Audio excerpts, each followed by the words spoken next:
देखो moment of inertia जो होता है दैट इज, आपने इसके पहले एक पढ़ा था इनर्शिया, है ना। जैसे अगर अपन लीनियर और रोटेशन का कंपेयर करें, लीनियर और रोटेशन का कंपेयर करें, तो लीनियर में जो काम मास करता है, मास क्या करता है लीनियर में, जितना मास ज़्यादा भारी रहता है उतना ज़्यादा बॉडी क्या रहती है, चलने से रुकती है। वही काम रोटेशन में कौन करता है, इनर्शिया। इनर्शिया को किससे डिनोट करते हैं, आई से। रोटेशन में क्या होता है, रोटेशन में इनर्शिया क्या करता है, बॉडी को गोल घूमने से रोकता है। जिसका जितना ज़्यादा इनर्शिया होगा, ठीक है, वो बॉडी उतनी कम घूमने की कोशिश करेगी, ठीक है। तो इनर्शिया को ऐसे डिफाइन किया जाता है, इनर्शिया हमेशा एक एक्सिस के अबाउट निकाला जाता है। किसके अबाउट निकाला जाता है, एक्सिस के अबाउट। मान लीजिए कि एक्सिस के अबाउट ये कुछ एक्स एक्सिस है, ठीक है। इसको जनरली ये एक्स और ये एक्स, तो मैं इसे कहूँगा आई एक्स एक्स। क्या कह देता हूँ, आई एक्स एक्स। आई मतलब moment of inertia. I x S will be define as, मान लीजिए यहाँ पर एक मास है जिसका वैल्यू कितना है, एम। तो moment of inertia I x S will be define as mass into यहाँ से यहाँ तक का डिस्टेंस कितना है, R, M into R square, ठीक है। इसे हम कहते हैं मोमेंट ऑफ इनर्शिया, ठीक है। It is the product of mass and the distance, square of the distance between the mass from the axis of rotation. ये आप सभी को शायद पता होगा, ठीक है। इसको हम डिनोट करते हैं आई एक्स एक्स से, मतलब एक्स एक्सिस के अबाउट है तो आई एक्स एक्स, या सीधे आई एक्स भी लिख लेते हैं। वाई एक्सिस के लिए आई वाई लिखते हैं, जेड एक्सिस के लिए आई जेड लिखते हैं, ठीक है। तो इस तरीके से आप इसके अलग अलग नोटेशंस को, ठीक है।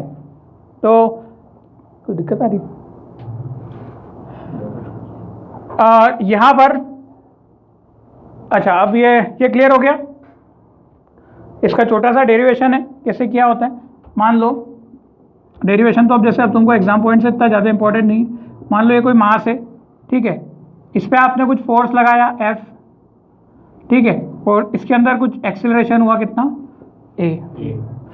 फोर्स ऐसा नहीं लगाया, मतलब किस टाइप से लगाया आपने, ये 3 डायमेंशन है ना, तो ये ऐसा फोर्स लगाया, ये थोड़ा ऐसा, तो बॉडी कैसे घूमेगी, ऐसी। ऐसे लगाओगे तो बॉडी यूँ घूमने लग जाएगी। ऐसे नहीं घुमा रहे हैं बॉडी, कैसा फोर्स लगा रहे हैं, सामने से ही लगा रहे हैं, पर दिखाया कैसा है, ऐसा ऊपर से, ठीक है।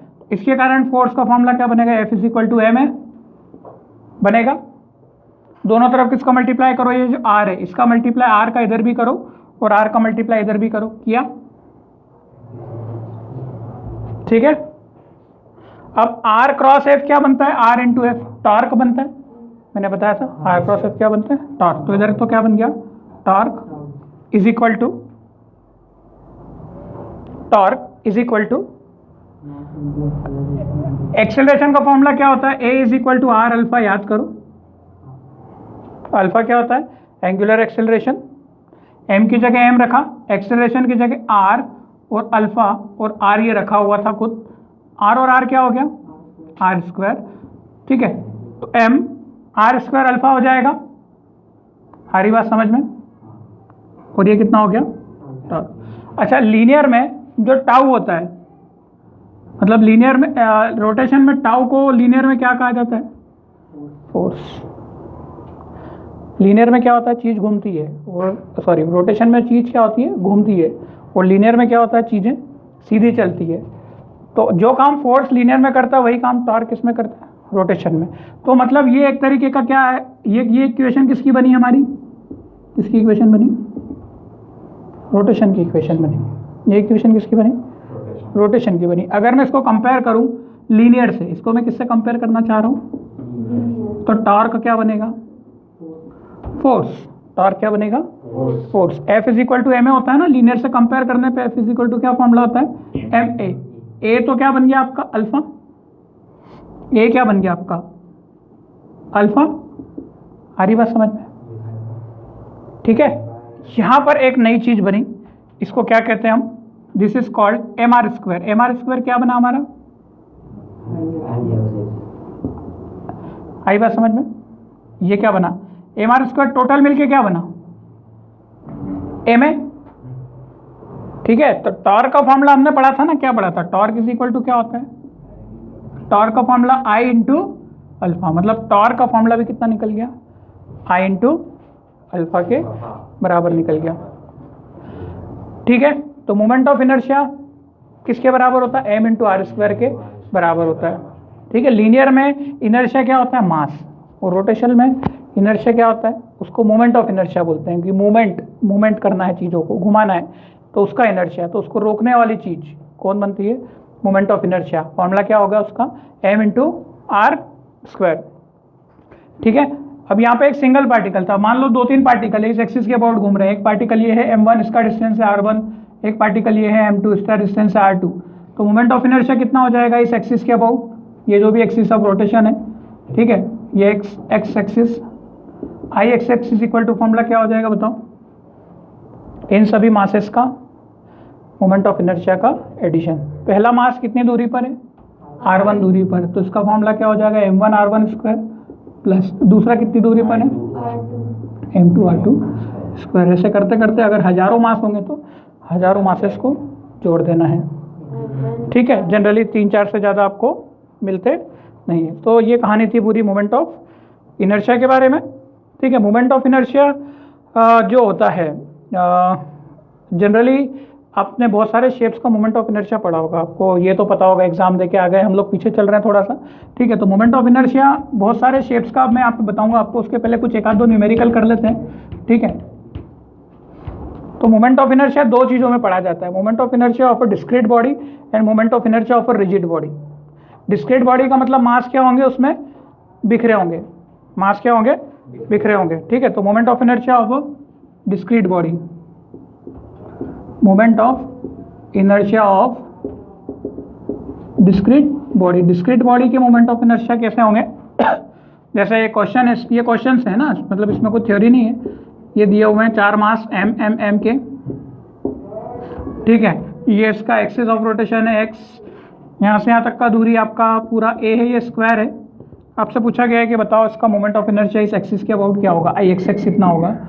ये क्वेश्चन मार्क। क्वेश्चन क्लियर हो गया? कितने मास है? 4 मास। सारे सेम है ना, छोटे बड़े मत देखिएगा आप। ठीक है। मैं इसको मतलब बड़ा कर देता हूँ, नहीं तो आप कहोगे सर सबके क्या है, छोटे बड़े मास तो नहीं है। सारे के मास कितने हैं? m मास के। ठीक है। टोटल कितने मास है? 4। एक्सिस ऑफ रोटेशन कैसी है आपको दे रखी है? ये ऐसा घूम रहा है ना, मतलब यहाँ से यहाँ ऐसा घूम रहा है, आप समझ गए? मतलब एक पटिया घूम रहा है और सेंटर से ऐसा सर घूम रहा है। 4 कोने दे रखे, पटिया पूरा नहीं है, बीच में हवा भरी हुई है। मतलब ये क्या है?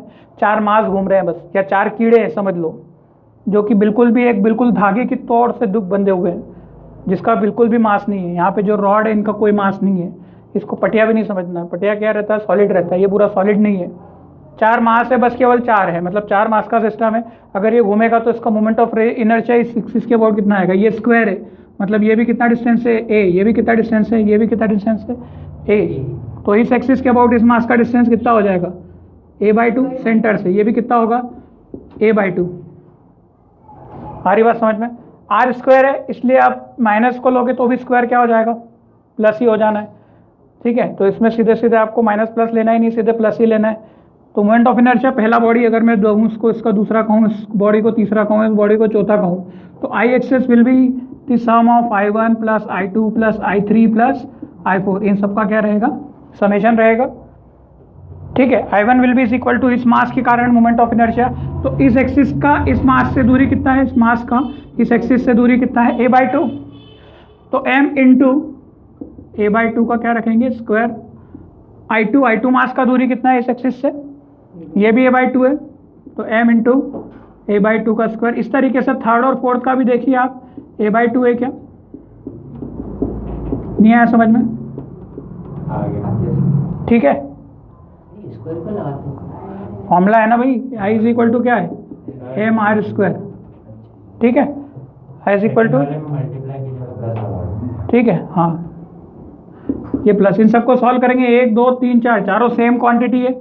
m इंटू a²/4 आएगा, m इंटू a²/4 और इंटू 2, 2 2 4, तो ये हो जाएगा m इंटू a²/2। देखो जरा जोड़ घटाव करना तो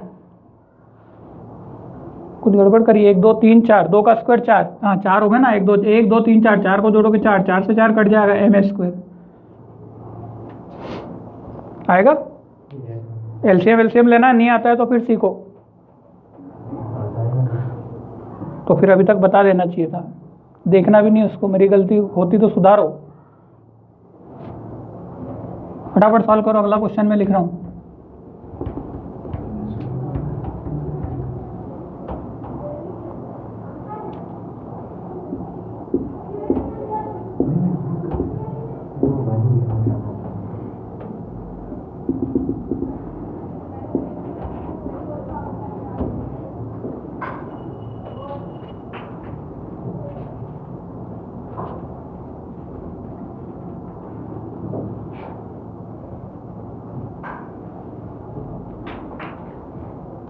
हो गया? आ रहा है एम स्क्वायर? हाँ सर आ गया। आएगा?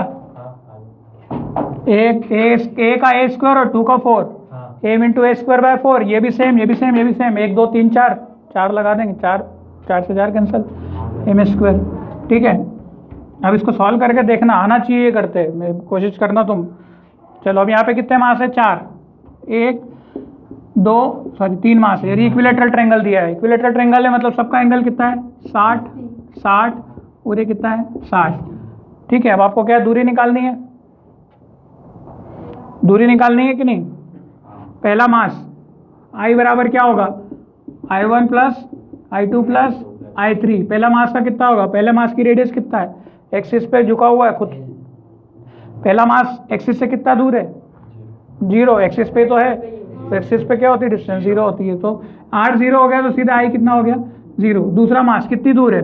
L दूर है, तो कितना हो गया? m into L square plus तीसरा मास कितनी दूर है? तीसरे मास के लिए आपको यहाँ से यहाँ तक का डिस्टेंस निकालना है, इसको x बोले। ठीक है, ये कितना है? 90 डिग्री है। ये कितना है? 90 डिग्री। ठीक, अच्छा ये 90 है तो ये कितना होगा? ये 60 है तो ये भी 60 होगा। यहाँ से परपेंडिकुलर ड्रॉ किया आपने, आया समझ में कि नहीं? अल्टरनेट इंटीरियर एंगल, ये 60 है और ये पैरेलल लाइन है, पैरेलल लाइन है तो ये 60 और ये कितना? 60 हो गया। ठीक है, अब ये L ट्रिग्नोमेट्री से निकाल लोगे, L इज इक्वल टू कितना होगा? कॉस थीटा साइन थीटा के फॉर्म में, बताओ जरा। ट्रिग्नोमेट्री लगा लोगे? अच्छा ये 90 60 नोट से कितना? 15 तो ये कितना होगा? 30 हो जाएगा। क्लियर है कि नहीं क्लियर है? अगर इसको एंगल थीटा मानता हूं तो ये एक्सिस के साथ वाला कॉस बनता है कि नहीं? तो ये क्या L है, तो L cos 30 हो जाएगा कि नहीं? या पंडित बद्री प्रसाद हर बोले से निकाल लो, नहीं निकाल सकते हो? ठीक है, ये 30 डिग्री हो जाएगा, ये 30 डिग्री, ये कितना? 90। डिस्टेंस क्या निकालनी है? L निकालनी है, और ये कितना हो गया? X। ठीक है, तो पंडित बद्री प्रसाद हर बोले, तो बेस अपॉन हाइपोटेनस, बेस कितना है? X, हाइपोटेनस कितना है? L इज इक्वल टू क्या आएगा? cos 30 degree. तो x इज इक्वल टू कितना हो जाएगा? L cos 30 degree. ये तो अपन बचपन से करते ही आए थे कि जिस तरफ एंगल होता है उधर cos लेते हैं, इसीलिए तो करते हैं। ठीक है, cos 30 की वैल्यू कितनी है? √3/2।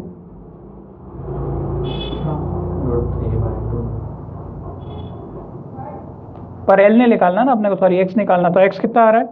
L cos 60। गड़बड़ करी क्या? 9 से 15 और 3 15 और 3।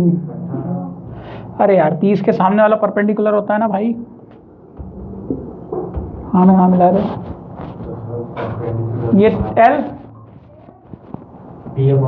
30 के सामने x है ना, यहाँ x कहीं भी थोड़ी ना रख सकते हैं। 30 के सामने कितना है? x है। ये L cos 30 ये नहीं होगा, ये फिर गड़बड़। ये तो खुद L है ही ना, ये तो खुद L है ही, है ना? ये तो L है, इसको नहीं ले सकते ना अपन। ये तो खुद L है, आपको क्या निकालना है? x निकालना है। कुछ गड़बड़ हो गई थी पहले, अब यहाँ से निकालो कितना आएगा x। अब क्या चाहिए? ये क्या है? दोनों एक हाइपोटेनस है और एक क्या है? परपेंडिकुलर। परपेंडिकुलर हाइपोटेनस किस में आते हैं? साइन में आते हैं कि नहीं आते हैं?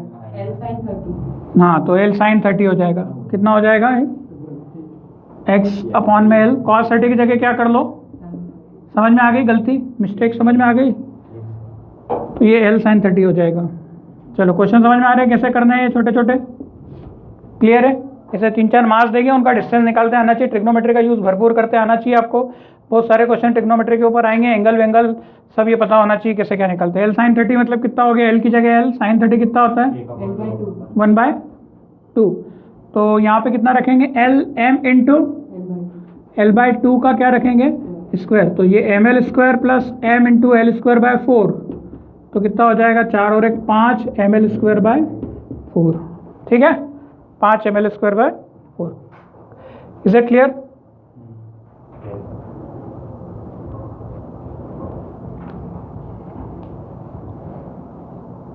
ठीक है, तो ये किसी भी एक्सिस से घूम सकता है मास। ठीक है, मास घूमने का कोई वो नहीं है, किसी भी एक्सिस से घूम सकता है। ठीक है, अब नेक्स्ट हेडिंग डालो। नेक्स्ट है आपका moment of inertia of continuous body, इसको हम रिजिड बॉडी भी कहते हैं। रिजिड बॉडी मतलब अब भरी हुई बॉडी है। बीच में अभी इसके पहले हमने पढ़ा था कंटिन्यूस बॉडी, डिस्क्रीट बॉडी, जिसमें केवल इक्का दुक्का मास थे कुछ कुछ दूरी पर। अब आपका अगर मान लीजिए आपको मोमेंट ऑफ इनर्शिया का फॉर्मूला तो वही होगा, I = m1r1 का स्क्वायर प्लस m2r2 का स्क्वायर, ये फॉर्मूला तो ये लगेगा। पर मान लीजिए कोई आपकी बॉडी है, ठीक है, और ये इस एक्सिस से घूम रही है, क्लियर है। यहाँ पर कितने मासेस है? बहुत सारे। एक छोटे से मास को मैं क्या बोलूँ, मान लेते हैं dm।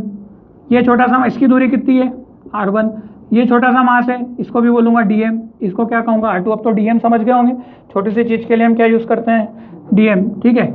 ये एक छोटा सा मास dm, इसका दूरी कितना है r3। ऐसे मैं पूरा भर सकता हूँ इस पूरे जो भी आपका बॉडी है इसको, ठीक है। छोटे छोटे मास जुड़ के क्या होंगे, पूरा मास बन जाएंगे, ठीक है। तो अच्छा, एक मास का मोमेंट ऑफ इनर्शिया भी क्या निकलेगा, di। एक मास का मोमेंट ऑफ इनर्शिया भी क्या निकलेगा, dm। मास का मोमेंट ऑफ इनर्शिया क्या निकलेगा, di निकलेगा।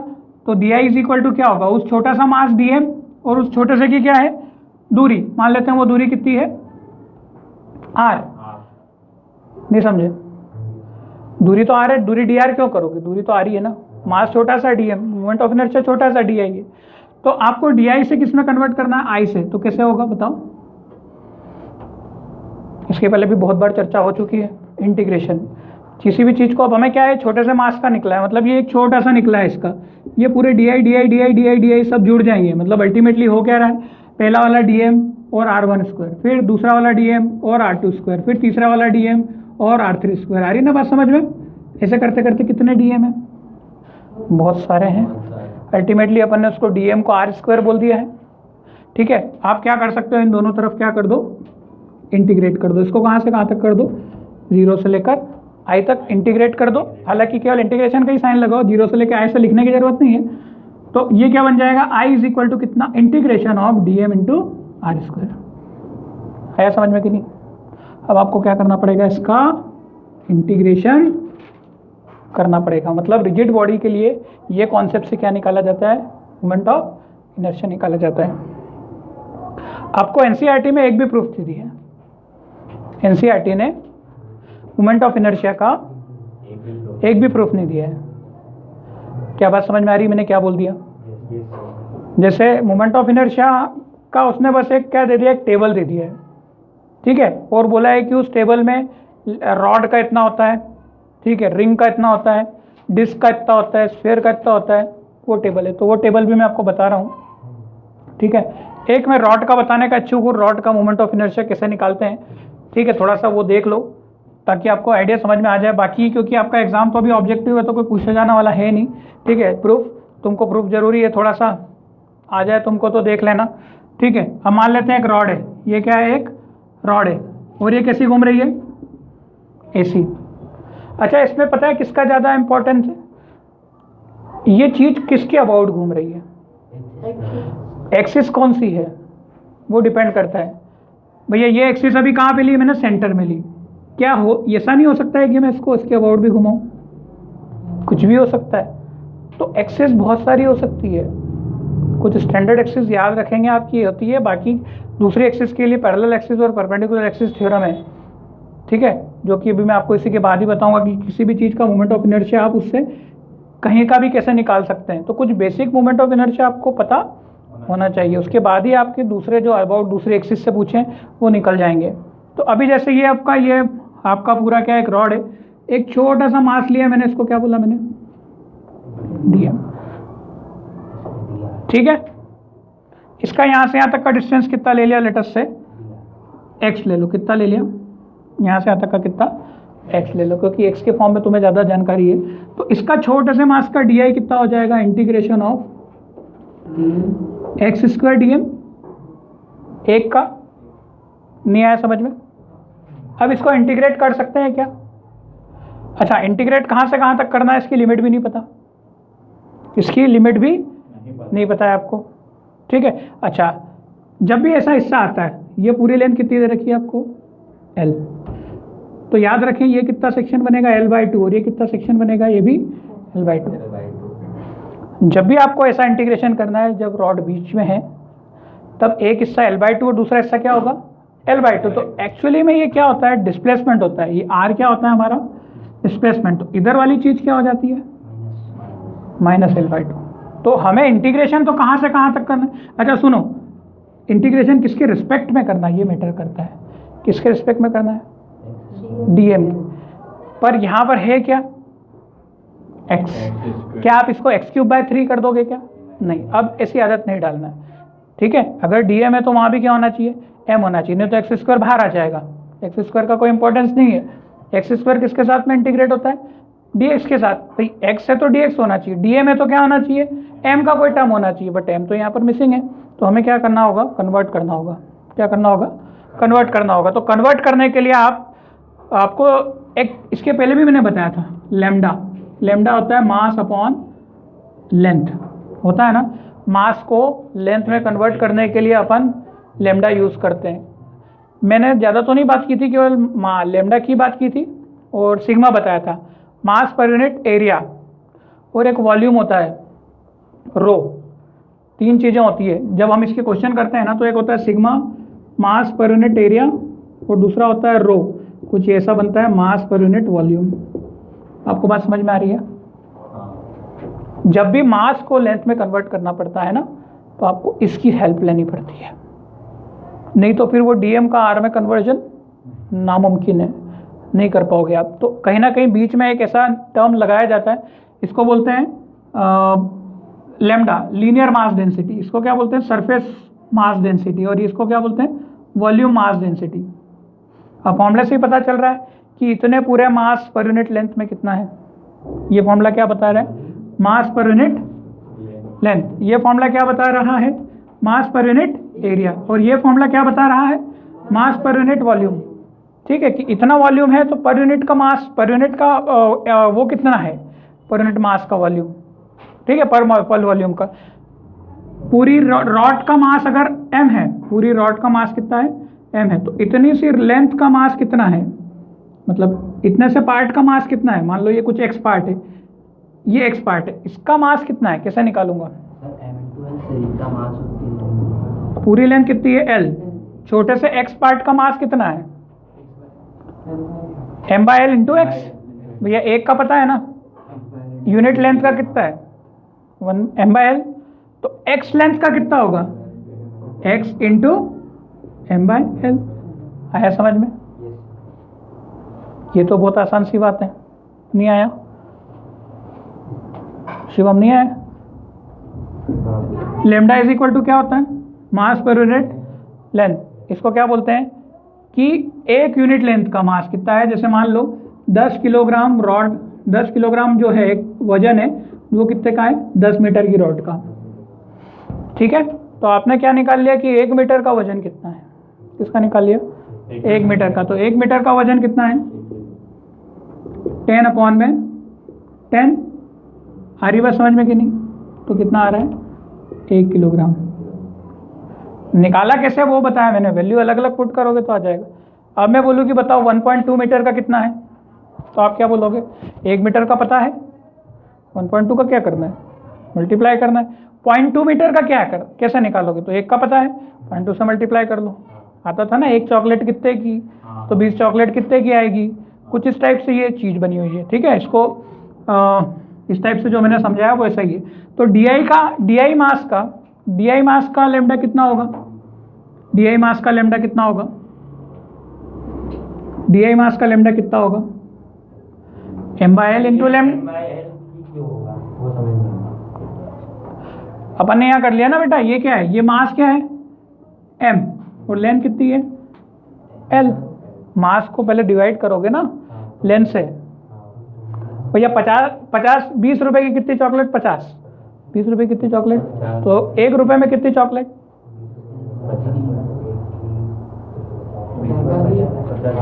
नहीं आ रहा है। 20 रुपए की 50 चॉकलेट, तो 1 रुपए की कितनी चॉकलेट, 50/20 ना, अपॉन में बोल दे 50 तूने वही क्यों किया, तूने 20/50 क्यों नहीं किया, क्यों नहीं किया 20/50, उल्टा आता ना, तो मैंने भी वही तो किया है। ठीक है, तो कितना मास कितने का है, इतने की लेंथ का निकालना है तो यही होगा, ठीक है। तो डी का कितना हो जाएगा, डी मास का वैल्यू, डी मास का निकाल लेंगे आप। डी मास किस फॉर्म में आएगा, लेमडा इंटू डी मास की लेंथ कितनी है, ये जो डी मास यहाँ पे बनेगा इसका छोटा सा मोमेंट ऑफ इनर्शिया क्या निकलेगा, डी मास कितना है डीएम, ये कितनी दूर है, एक्स दूरी पर है, सारी बात समझ में। तो मेरा लेमडा कितना निकलेगा डी का लेमडा कितना होगा, M by L into M by L into D होगा। अच्छा, और ये छोटी सी दूरी, ये दूरी भी कितनी ली आपने, काम करो इस दूरी को कितना लो, इस जो मास है इसका दूरी भी कितना लो, छोटा सा दूरी लो, उसका क्या लोगे आप, दूरी dx, दूरी क्या लोगे dx,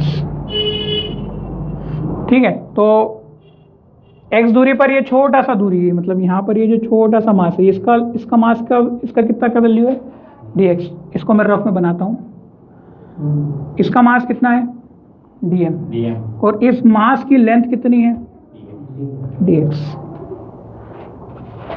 आपको ये नहीं करना है कि x ये डिस्टेंस है, इतनी दूरी का उससे कोई मतलब नहीं है ना, आपको क्या निकालना है, उस मास का कितना लेंथ है, सारी बात समझ में कि नहीं।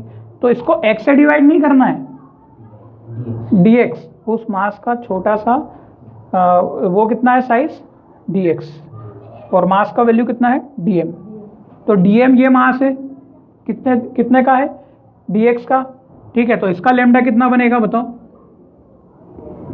लेमडा इज इक्वल टू क्या होगा, dm बाई dx होगा, मास पर यूनिट लेंथ, इसी को तो बोलते हैं ना लेमडा।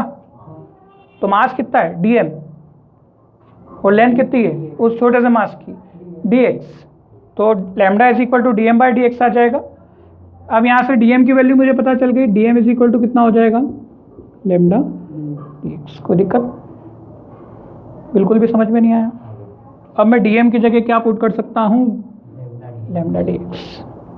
समस्या यही तो थी कि पूरा समीकरण बना हुआ है एक्स स्क्वायर और dm में, या तो पूरा dm में कन्वर्ट हो जाए या पूरा x में कन्वर्ट हो जाए। तो x में करना आसान था, हम कभी भी dm को हटा के किस में कन्वर्ट करते हैं, x में, क्योंकि ये लेंथ पता है ना आपको, इंटीग्रेशन भी तो करना है। अब क्या करना, देखो डी इज इक्वल टू क्या होगा, इंटीग्रेशन एक्स स्क्वायर तो रहेगा, dm की जगह क्या लिख दूंगा, लेमडा, सॉरी लेमडा नहीं आया समझ में, लेमडा dx आ जाएगा, बिल्कुल भी नहीं आया। तो dm हट गया और क्या आ गया dx। अब क्या बचा, इंटीग्रेशन करते हैं तो कहां से कहां तक, देखो इससे इधर का हिस्सा कितना है और उससे उधर का हिस्सा कितना है, मतलब -L/2 से L/2 तक अगर मैं क्या कर दूं, इसे इंटीग्रेशन कर दूं तो मुझे पूरा क्या मिल जाएगा, मोमेंट ऑफ इनर्शिया मिल जाएगा। किसका मिलेगा, रॉड का। किसके अबाउट मिलेगा, कौन सी एक्सिस, सेंटर से गुजरने वाली, चाहे जो सी एक्सिस थोड़ी, सबका अलग अलग है, नहीं तो तुमको कल को ये दे देंगे और तुम वही चिपका दोगे। क्या बात समझ में आया। तो अब इसको सॉल्व करो, कितना आएगा, इसको हटा देते हैं, इंटीग्रेशन से बाहर कौन सी चीज निकालते हैं, लेमडा। अब ये तो कांस्टेंट है लेमडा, x तो बाहर नहीं निकलेगा, एक्स स्क्वायर का x³/3 हो जाएगा, डायरेक्ट कर दूं, x³/3 का /3 बाहर, और एक बार -L/2 और एक बार +L/2, ये प्रूफ पुट कर दो जरा। और लेमडा की जगह मैं क्या रख सकता हूं, लेमडा की जगह m/L रख सकता हूं क्या नहीं, dx के टर्म में आपने लेमडा ये लिया था, पर जब पूरे मास में कन्वर्ट कर लोगे तो लेमडा क्या बन जाएगा, m/L। समझे नहीं समझे। अब वहाँ dx भी x मत रख देना, क्योंकि यहाँ लेमडा तुमने ये dx में कन्वर्ट करने के लिए बनाया था। सर हमने 3 क्यों बाहर लिया? अरे वो पुट करोगे ना L/2 इंटीग्रेशन तो वेरिएबल में पुट करते हैं ना, तो 3 को काहे को ले लेके चलोगे यार, जब बाजार जाना है अपने को, साथ में बच्चों को क्यों लेके घूमेंगे, सीधी सी बात है ना। वो बीच बीच में फिर उसको परेशान करेगा वो, तो 3 को बाहर पटको, बस उसमें वैल्यू पुट करो ना। तो कितना हो जाएगा, λ/3 L/2 का क्यूब माइनस और L/2 का क्यूब और ये माइनस साइन। ठीक है, अब इसको सॉल्व कर लो, कितना होगा? सॉल्व कर लो जरा, एलसीएम लेके आता है कि नहीं आपको? सॉल्व करते आएगा कि नहीं? नहीं आएगा? कितना आएगा? ये -L²/3 है ना, तो थोड़ा मतलब है क्या है ना, तुमको कैलकुलेशन आने चाहिए अच्छे से। मैथ्स यहाँ से कन्वर्ट हो जाता है, फिजिक्स मैथ्स में कन्वर्ट हो जाता है ये।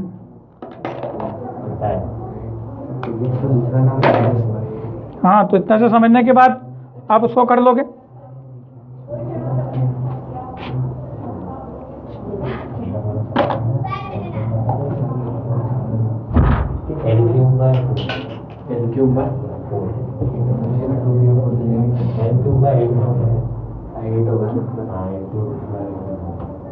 λ/3 बाहर है, कितना आ रहा है? L³/4 आ रहा होगा ना? कितना आ रहा है? अरे यार, मेरे को ही करके बताना पड़ेगा। नहीं आ गया ना, L³/4 आ गया। λ/3 बाहर है, L³/2 to the 4 नहीं 8 माइनस प्लस L³/8 है ना। एलसीएम लेंगे तो कितना होगा? λ/3 एलसीएम लेंगे तो कितना होगा? 8 एलसीएम होगा, तो 2L³ हो जाएगा। 2 तुम क्यूब करते ही नहीं हो ना, एक करते हो एक नहीं करते हो ना, आदत है तुम्हारी। 2 से कितना कट गया? 4 और 4 थी 12, तो λ/L³/12। पर लेमडा अच्छा नहीं लग रहा है, लेमडा की जगह क्या पुट कर देते हैं? m/l। नहीं समझे? तो m/l रख देंगे, तो m/l इंटू L³/12। l से l कैंसिल हो जाएगा एक, तो ml²/12 आ जाएगा। नहीं आया? ml²/12। अरे डायरेक्ट कर दिया यार, एक जैसे दो भाई होते हैं तो दो भाई हो जाते हैं। आता है ना समझ में? तुम यार छोटी छोटी चीज पूछ के ना दिमाग ही खराब कर देते हो, ऐसा लगता है कि तुमने पीसीएम क्यों ले लिया। कोशिश करा करो करने की। ठीक है, चलो ये क्लियर हो गया। अब ये इसका एक और क्वेश्चन बनता है। इसमें क्या दिया होता है कि एक्सिस बदल दी जाती है, उसका इंटीग्रेशन तुम कर लेना। ठीक है, उसका इंटीग्रेशन क्या होगा? जैसे अगर एक्सिस बदल दूं मैं, ये एक्सिस हटा के कहाँ पे कर दूं? ये सब हटा के मैंने एक्सिस क्या कर दी? यहाँ पे कर दी। आ रही बात समझ में? एक्सिस कहाँ कर दी? इधर। तो सब कुछ वही रहेगा, क्या बदलेगा बताओ? थोड़ा सा दिमाग लगाओ, क्या बदलेगा? एक्सिस को यहाँ कर दूंगा, पूरी लेंथ कितनी है? L। अगर इस एक्सिस के अबाउट घूमेगा तो क्या बदलना चाहिए बताओ? क्या बदलेगा? सब कुछ सही रहेगा, कौन सी चीज बदलेगी यहाँ पर? लेमडा भी वही होगा, dm/dx, फॉर्मूला भी वही लगेगा। फॉर्मूला तो वही है, क्योंकि डीएम मास का आपको फॉर्मूला लेके चले आप, डीएम लिमिट्स बदल जाएगी। ये लिमिट कहाँ से चला रहे हो आप? 0 से लेकर कहाँ तक? L तक। नहीं आया समझ में? तो लिमिट क्या कर दोगे? बस केवल 0 से लेकर के कहाँ तक कर दोगे? L तक। नहीं आया समझ में? इंटीग्रेशन का x⁴n का फॉर्मूला घोट लेना आता है कि नहीं? x⁴n का x³/3 कैसे हो गया? नहीं तो आते तो यही सोचोगे तुम कहाँ से आ रहे हैं। ठीक है, वहीं पे है, क्योंकि x का ही फॉर्मूला आता है हर बार यही काम आता है। बाकी साइन कॉस के भी आएंगे जरूरत पड़ने पर, अभी केवल x का तो याद रखो।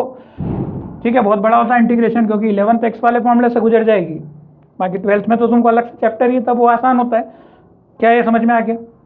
तो दूसरा क्या आंसर निकलेगा? 0 से L तक करोगे तो इसका फॉर्मूला क्या बनेगा? ये हट जाएगा, ये तो 0 हो जाएगा, ये 0 हो जाएगा, तो ये हटेगा। नहीं आ रहा समझ में? बस अब कितना होगा ये? लेमडा L³ अपॉन में 24 होगा। 3 दूना 6 मत कर देना रे, पहले क्यूब करो। मैथ से ही है, एकदम उठपटांग काम मत करा करो। लेमडा की जगह m/l रख दें, ये m और ये l, ये और ये कट गया, तो कितना हो गया? ml²/24। 24 आया कि नहीं आया? कोई समस्या है क्या इसमें? ml square by 24 x cube by 3 कुछ काटापिटी करी कि नहीं तुमने? किस चीज की? कुछ गड़बड़ करी?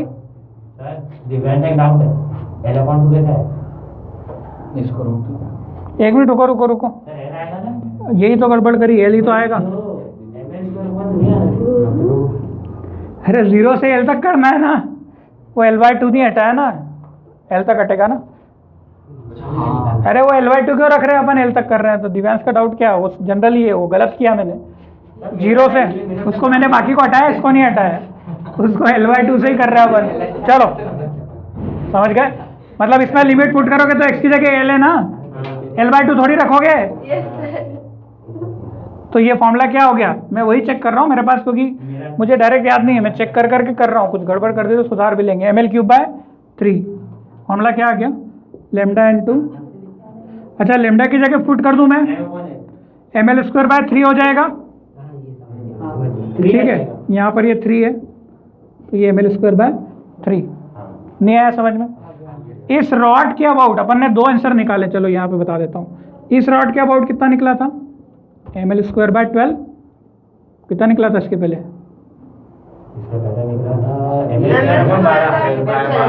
12 निकला था ना। और इस रॉड के अबाउट कितना निकला, सॉरी हाँ, ये इस रॉड को इधर से घुमाओ इधर से घुमाओ, एक ही बात है। अपन ने किधर से निकाला है, इधर से निकाला, इधर से ले लें। इधर से कितना आ रहा है, ml/3 नहीं आया समझ में। इधर से घुमाने पे ml/3, इधर से घुमाने पे ml/12। ज्यादा कौन सा है दोनों में से, बड़ा नंबर कौन सा है बता तू। मेरे को पता था तुझे ही बोलेगा। 3 ज्यादा बड़ा है, डिवाइड में जितना बड़ा नंबर उतना आंसर उतना छोटा है। क्यों, दोनों में से बड़ा कौन है? 3 ml/3। तुम्हारा दिमाग चलता है कि नहीं? अभी 11वीं में आके अभी भी 12 नंबर वाले को बड़ा तो नहीं बोलते हो? ठीक है, बता दिया कि जो बड़ा रहता है आंसर छोटा से। अरे यार किसी बात करता है यार, 90/3 करेगा और 90/12 करेगा तो क्या, कौन सा नंबर बड़ा आएगा? 3 वाला बड़ा आएगा, 3 आएगा। क्यों? तो क्यों छोटे नंबर से डिवाइड करा ना, छोटे नंबर वाला होता है ये। तो किसका इनर्शिया ज्यादा है, दोनों में से किसका इनर्शिया ज्यादा है? इसका इनर्शिया ज्यादा है। तो रॉड को कैसा घुमाने में ज्यादा दिक्कत होगा, ऐसा घुमाओगे तो ज्यादा दिक्कत, पर सेंटर से घुमाओगे तो आसानी से घूमेगा, उसका इनर्शिया कम है। चलो ये समझ में आया। ऐसे कैसे मोमेंट ऑफ इनर्शिया किसका निकलेगा, यूनिफॉर्म रोड का। इसको क्या बोलते हैं, यूनिफॉर्म रॉड। ये कैसा ऑब्जेक्ट था, एक 1 डायमेंशन ऑब्जेक्ट था। कैसा ऑब्जेक्ट था, 1 डायमेंशन ऑब्जेक्ट था। ऐसा का ऐसा क्या होता है, moment of inertia of ring. ठीक है, रिंग समझ गए कैसी होती है, इस साइड से रिंग है, ठीक है, 1 डायमेंशन रिंग है, मतलब तार जैसी। हाँ, ऐसा नहीं कि चौड़ी भी रिंग है, इसकी विड्थ नहीं है कुछ भी, पतली सी रिंग है, बस केवल एक तार बना के ऐसा घुमा दिया है। अब यहाँ पर एक इसको कैसे घुमा रहे हैं हम, सेंटर से घुमा रहे हैं। हरी बात समझ में। फिर से वही करेंगे, छोटा सा मास क्या ले लेंगे, dm। छोटे से मास की ये कितनी होगी, dx। आया समझ में। यहाँ से यहाँ तक का पूरा मास का जो दूरी है वो कितना होगा, लेटस से कितना, r, कैपिटल R ले लो रेडियस से। ठीक है, dx² इधर लिख देता हूँ मैं, मतलब dx इधर लिख देता हूँ, ये कोई दिक्कत, मतलब ये dx हो गया छोटा सा पीस, इसका दूरी यहाँ से यहाँ तक का dx, और उस मास का वैल्यू कितना, dm। अब रिंग कैसा ऑब्जेक्ट है, 2D ऑब्जेक्ट है, it is not 3D object. 2D object के लिए हम क्या यूज करेंगे, अच्छा फॉर्मूला तो वही होगा हमारा, di इज इक्वल टू क्या होगा, integration of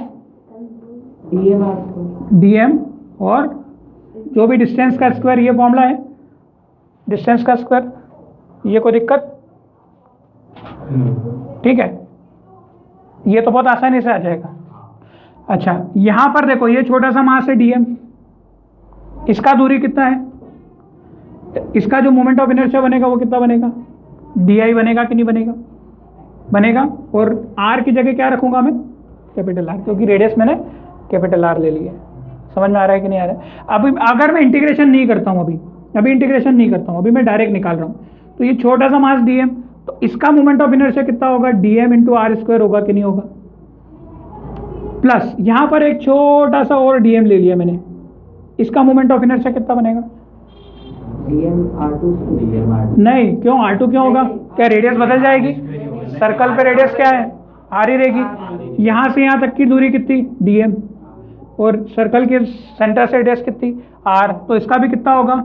dm into R square. ऐसे खट खट खट खट खट खट खट सब चलेंगे, मतलब पूरी रिंग हो जाएगी। यहाँ यहाँ यहाँ ये सब क्या आ जाएंगे? पूरी रिंग का मास का मोमेंट ऑफ इनर्शिया निकल जाएगा कि नहीं? dm dm dm dm dm करके। हरी बात समझ में क्लियर है? ये सारे dm dm dm जुड़ के कितना होगा? अच्छा dm तो कॉमन ले लो, सुनो, ये 1 2 3 4 ऐसे जुड़ के कितने dm हो जाएंगे? n नहीं समझ रहे हो? ये कितना होगा? लास्ट वाला कितना होगा? dm ही होगा, जो कि nth नंबर पे होगा। मतलब ऐसे करते करते आपने क्या कर लिया? सारों को जोड़ लिया। नहीं आया समझ में? तो dm dm dm जोड़ के कितना बन जाएगा? m, और आर स्क्वायर तो क्या है? आर स्क्वायर क्या है? कॉमन। तो इसका तो सीधे मोमेंट ऑफ इनर्शिया, ये डी क्या बन जाएगा? आई, पूरा मोमेंट ऑफ इनर्शिया आ गया। तो इसमें तो कोई इंटीग्रेशन की जरूरत ही नहीं पड़ी, सीधे सीधे क्या आ गया? मोमेंट ऑफ इनर्शिया आ गया। नहीं आया समझ में? इसको इंटीग्रेशन से भी कर सकते थे, पर डायरेक्ट करके अपन ने बता दिया। कोई समस्या, कोई परेशानी, कोई दिक्कत? ठीक है, ऐसे ही कुछ और भी ज़्यादा प्रूफ होते हैं, पर अब मैं आपको क्या कर रहा हूँ, प्रूफ नहीं बता रहा हूँ, मैं सीधे सीधे क्या कर रहा हूँ, मोमेंट ऑफ इनर्शिया की जो टेबल है आपको जो दे रखी है बुक में, है ना, वो टेबल को मैं बता रहा हूँ किसके क्या मोमेंट ऑफ इनर्शिया है, किसके अबाउट अगर घूम रहा है तो सबके प्रूफ होते हैं। समझ में आ रही बात? अब तुमको प्रूफ तो पूछने वाला है नहीं, इसके बाद पैरेलल और परपेंडिकुलर एक्सिस थ्योरम में आपको बताऊंगा। ठीक है।